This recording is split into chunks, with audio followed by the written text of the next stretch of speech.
پیارے ناظرین، السلام علیکم ورحمۃ اللہ وبرکاتہ۔ حلالہ کی سچی کہانی۔ شوہر نے میرا حلالہ ایک فقیر سے کروایا، مجھے فقیر کے ساتھ کمرے میں بند کر دیا۔ وہ رات فقیر نے مجھے 7 گھنٹے تک کبھی سوچا بھی نہیں تھا کہ محبت اور رشتوں کے نام پر انسان کو یوں آزمائش میں ڈالا جا سکتا ہے۔ ایک لمحے کی ضد، ایک غلط فیصلہ اور پھر ساری زندگی پچھتاوے کے سائے میں گزر جاتی ہے۔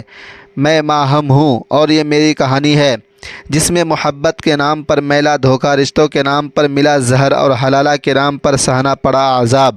میرے شوہر کے لفظوں نے مجھے جھنجھوڑ کر رکھ دیا تھا۔ مجھے ایسا لگا تھا جیسے کسی نے میری روح میں خنجر گھونپ دیا ہو۔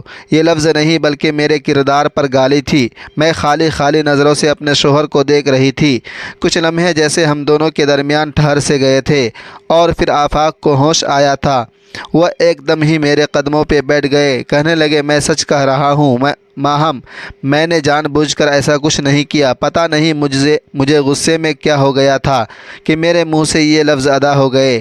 تم اسے میری نادانی سمجھ کر بھول جاؤ، سمجھ لو کہ میں نے ایسا کچھ کہا ہی نہیں۔ آفاق نے جیسے ہی میرا ہاتھ پکڑا تو میں نے جھٹکے سے اسے خود سے دور کیا۔ آنسو روانی سے میری آنکھوں سے بہہ رہے تھے۔ آفاق کو تو شاید اب بھی ہوش نہیں تھا کہ وہ کیا کہہ رہے ہیں۔ میرے دامن پر طلاق کا داغ لگا کر وہ اسے اپنی نادانی کہہ رہے تھے۔ میں بنا سوچے سمجھے اپنا سامان باندھنے لگی۔ آفاق بے چین ہو کر میرے آگے پیچھے پھرنے لگے۔ میں پچھلے 1 سال سے ان کا یہ پل بھر میں بدلتا مزاج اسی طرح دن رات برداشت کرتی رہی تھی، لیکن مزاج برداشت کرنا اور بات تھی اور طلاق کا غم سہنا ایک الگ بات۔ میں نے آخری بار آفاق کے ہاتھ زور سے جھٹکے اور آفاق کو سختی سے منع کیا کہ وہ مجھے ہاتھ نہ لگائے، کیونکہ میں ان کے لیے نامحرم بن چکی ہوں۔ اب میرا ان سے کوئی واسطہ نہیں۔ میری بات سن کر آفاق پریشانی سے کہنے لگے، تم کہاں جاؤ گی ماہم؟ مگر تم واپس اپنے گھر گئی تو بہت کچھ بگڑ جائے گا۔ میں نے تنہائی میں تمہیں طلاق دی ہے۔ اس کو علم ہو گیا کہ ہمارے درمیان ایسا بھی کچھ ہوا ہے۔ تم اسی طرح میرے ساتھ زندگی گزار سکتی ہو۔ جو کچھ ہوا ہے اسے برا خواب سمجھ کر بھول جاؤ۔ مجھے آفاق کی اس گھٹیا سوچ پر نفرت ہو رہی تھی۔ میں نے ایک کراٹے دار تھپڑ آفاق کے چہرے پر لگایا تھا۔ مجھے اپنے آپ پر بھی بہت افسوس ہوا تھا کہ میں نے اپنے لیے آفاق جیسے شخص کا انتخاب کیا جسے خدا کا بھی خوف نہیں تھا۔ اس نے بھلے ہی تنہائی میں مجھے طلاق دی تھی، لیکن وہ اپنی حد سے تجاوز کر چکا تھا اور میں کسی بھی طرح اس سے تعلق قائم کرنے کا سوچ بھی نہیں سکتی تھی۔ لیکن آفاق کے لیے تو جیسے طلاق کا لفظ کھیل تھا۔ میں نے حقارت سے آفاق کی طرف دیکھا، جو اس وقت بھی صرف اپنے ہی بارے میں سوچ رہے تھے۔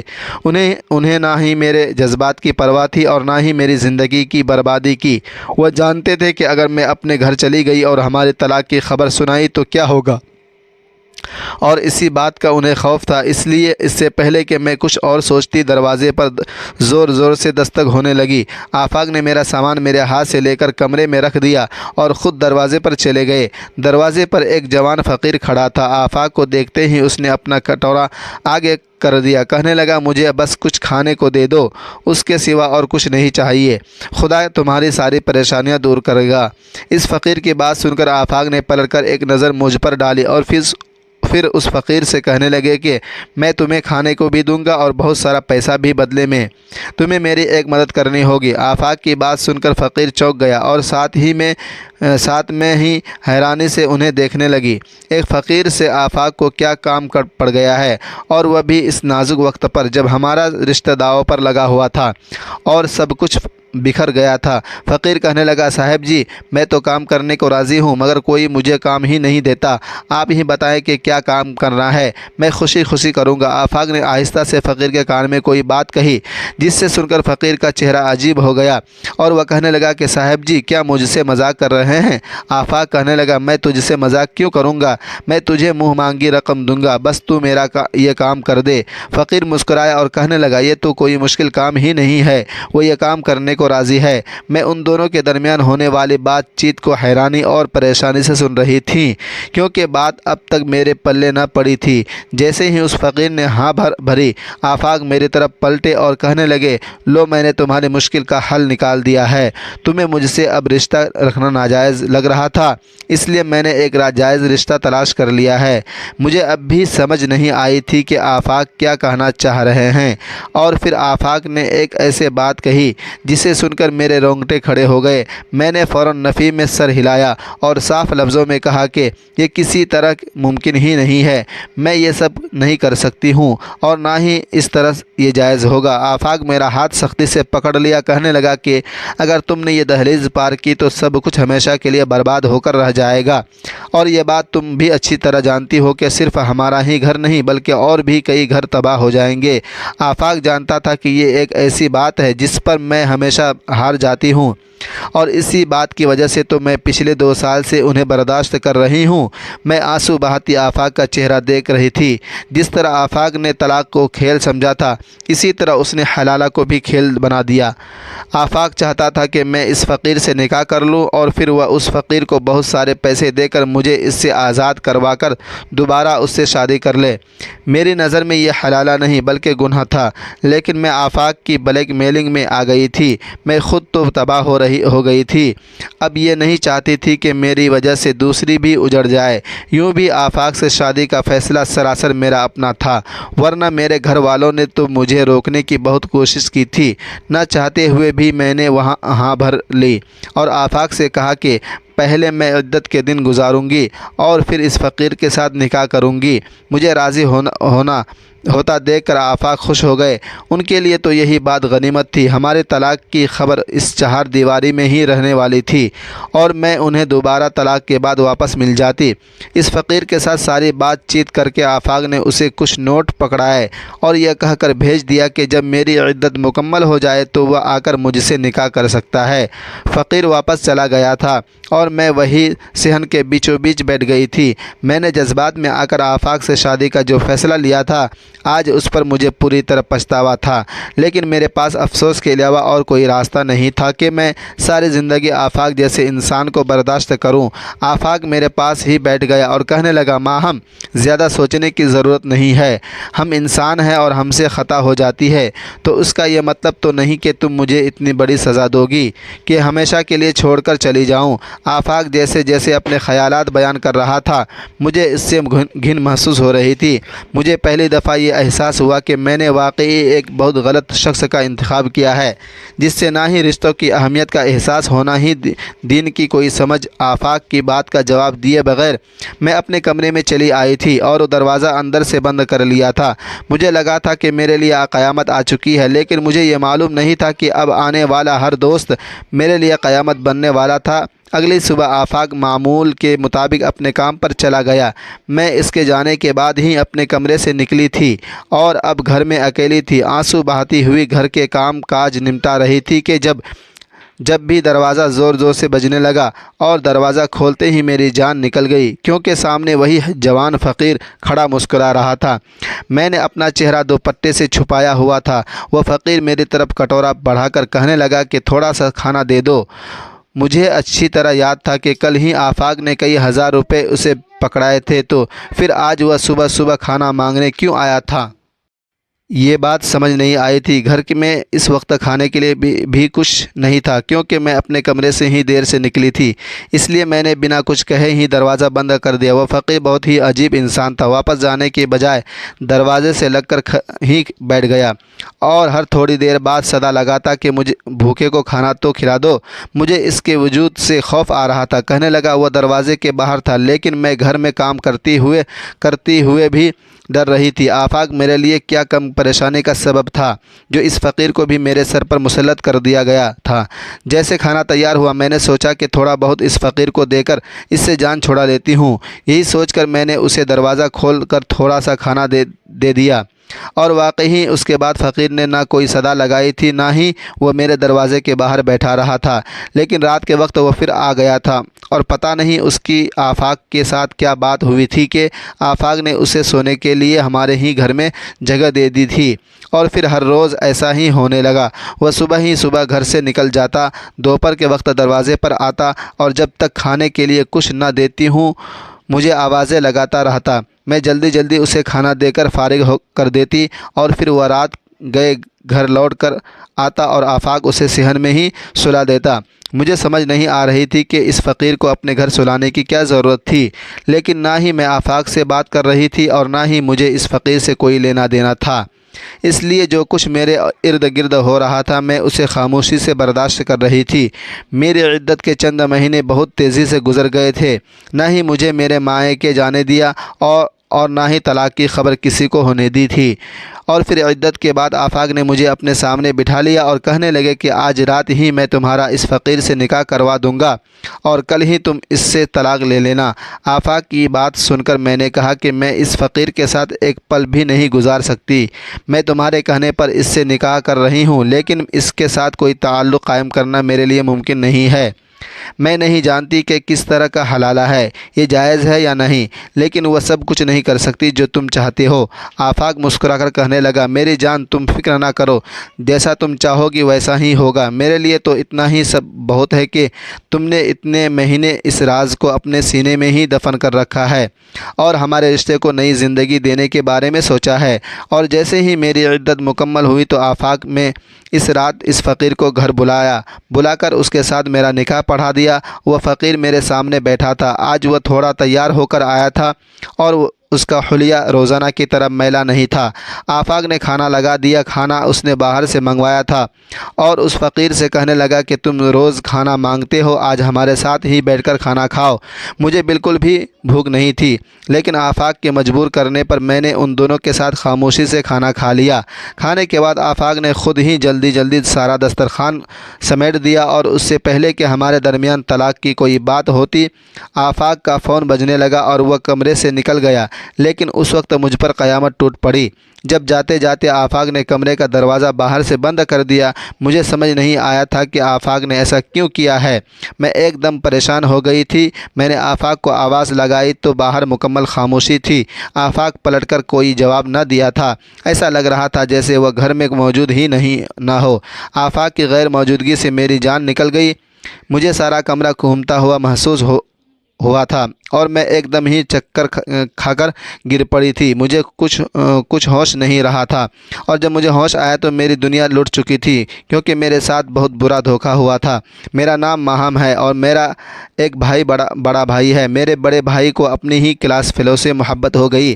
اس لڑکی کا نام مریم تھا اور آصف بھائی نے فیصلہ کیا تھا کہ وہ اس سے ہی شادی کریں گے۔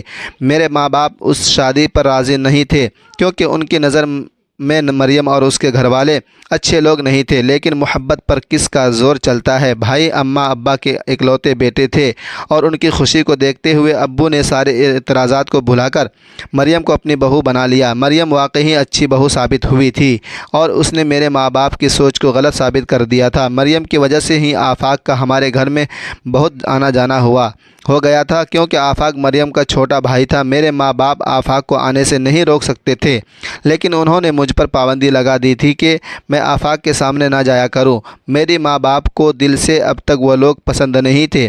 بھائی کی شادی کو 4 مہینے ہی گزرے تھے کہ بھابھی امید سے ہو گئی تھی۔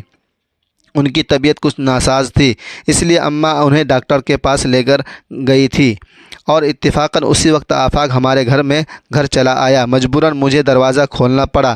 میں آفاق کو کس طرح واپس جانے کا کہتی، وہ بھابھی کا بھائی تھا۔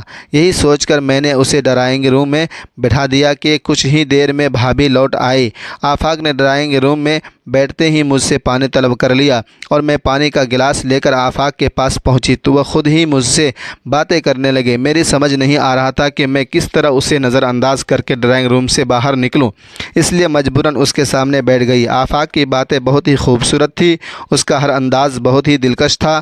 مجھے پتہ ہی نہیں چلا کہ کب میں اس کی باتوں کی سحر میں کون سی گئی اور یہ بات میرے ذہن سے ہی نکل گئی کہ میرے ابا کو یہ بات پسند نہیں آئے گی۔ اماں اور بھابھی جب لوٹ کر آئی تو مجھے آفاق کے ساتھ بیٹھا دیکھ کر امی کے چہرے کا رنگ بدل گیا اور اماں نے آفاق کے جانے کے بعد مجھے اپنے کمرے میں بلا کر سختی سے سمجھایا کہ آج کے بعد آفاق کے سامنے نہ جاؤں، اور مجھے سمجھ نہیں آیا تھا کہ اماں اور ابا کو آخر آفاق اور بھابھی سے کیوں خدا واسطے کا بیر ہو گیا۔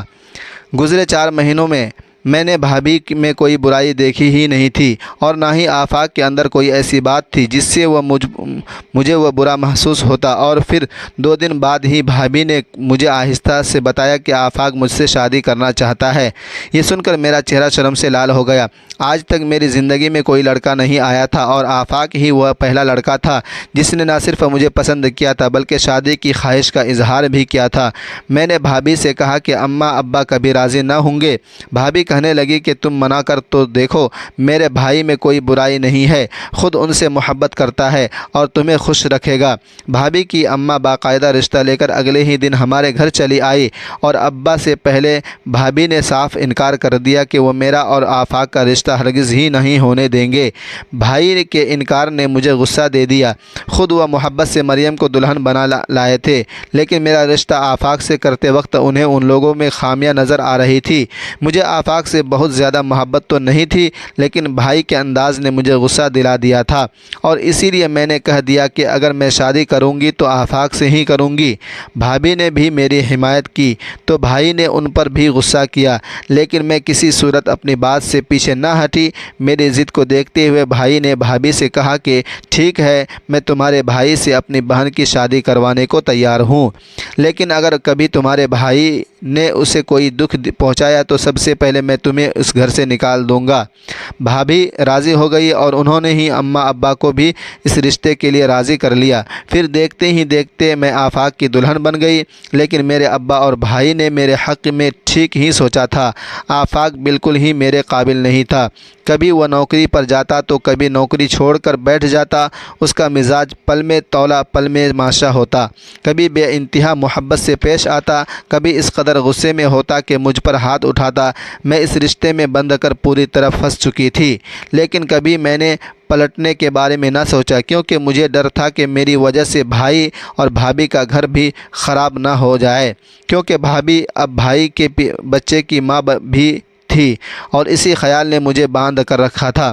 لیکن سارے ظلم اور سختی ایک طرف اور طلاق کا داغ دوسری طرف تھا اور اسی لیے آفاق کے ساتھ رہنا ناممکن ہو گیا، تو میں نے گھر چھوڑنے کا فیصلہ ہی کر لیا۔ مگر ایک دفعہ پھر آفاق نے حلالہ کا راستہ نکال کر مجھے روک لیا تھا، لیکن مجھے معلوم تھا کہ یہ راستہ مجھے جہانوں تو لے جائے گا۔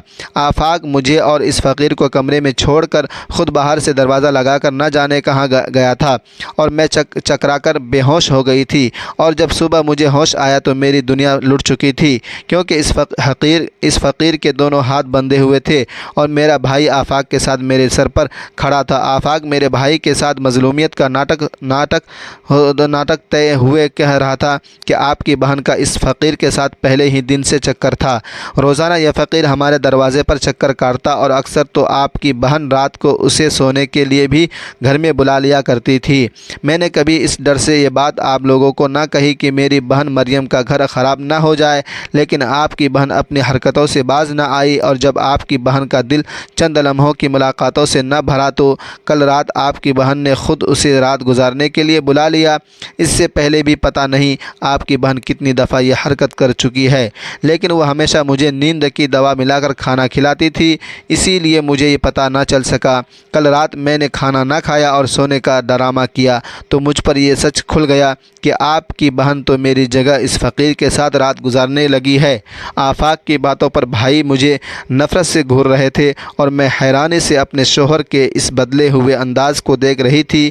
اس نے بڑی ہی مکاری سے مجھ پر الزام تراشا تھا۔ اس فقیر کے دونوں ہاتھ میرے بھائی نے باندھے تھے، وہ بیچارہ تو خود بھی میرے ساتھ ساتھ نیند کی دوائی کھا کر بے ہوش ہو گیا تھا۔ اب آپ نے ان دونوں کو ہی اپنے جال میں پھنسایا تھا۔ وہ مجھے طلاق دے چکا تھا، لیکن پچھتاوا اسے مجھے طلاق دینے پر نہیں تھا، بلکہ اسے اپنی بہن کے گھر کو بچانا تھا۔ مجھ سے تو آفاق کا دل بھر چکا تھا اور اسی لیے اس نے میری عدت کے بہانے پورا منصوبہ تیار کر کے مجھے میرے بھائی کی نظروں میں گرا دیا۔ آفاق بڑی چالاکی سے کہہ رہا تھا کہ بھائی آپ کے چاہے تو اس فروش والوں سے بھی پوچھ سکتے ہیں۔ میری غیر موجودگی میں بھی یہ فقیر سارا دن ہمارے دروازے پر رہتا تھا اور رات ہمارے گھر میں ہی سوتا تھا۔ میں نے گزرے اس 2 سال میں ایک دفعہ بھی اپنے گھر سے آفاق کی کوئی شکایت نہ کی تھی، اس لیے میرے گھر والوں کو اور خاص کر میرے بھائی کو آفاق سے تو کوئی گلہ نہیں تھا، لیکن آفاق نے جس طرح میرے خلاف پورا منصوبہ بنایا تھا، بھائی میرے خلاف ہو گئی تھی۔ خود بندھے ہوئے